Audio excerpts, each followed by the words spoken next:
नंतर म्हणतो बाकी त्यांनी केलेली मोठी कामं सोडा, यावेळेसचं मोदीजींना मत हे केवळ कोविडच्या लसीमुळे देखील आपण दिलं पाहिजे, कारण या देशाला जिवंत ठेवण्याचं काम हे मोदीजींनी या ठिकाणी केलं. कोरोना लस मी मोफत दिली.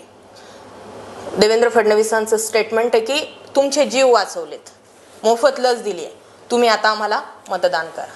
त्यातल्याच त्या कोरोना लसीमधल्या कोविशिल्डमुळे लोकांचे जीव जात आहेत. आत्ताच्या बातम्या समोर आहेत. जर कोरोना लसीमुळे लोकांचे जीव वाचलेत याचं क्रेडिट जर मोदींना जातं, तर ज्यांचे जीव गेलेत त्याला जबाबदार कुणाला धरायचं, हा दुसरा प्रश्न. आणि एक त्याला जोडून तिसरा प्रश्न, म्हणजे याचं एक कॉम्बाईन उत्तर होईल आणि विषय संपून जाईल. आज कोविड कालावधीमध्ये मोदींना क्रेडिट का द्यावं, एक डॉक्टर म्हणून तुम्हाला मी सांगतो, या आजाराची माहिती कोणाला नव्हतीच. अचानक आलेला आजार होता. एका माणसाच्या सांगण्याहून देशामधला प्रत्येक नागरिक घरात थांबून राहिला 15 दिवस. हे मोदींचं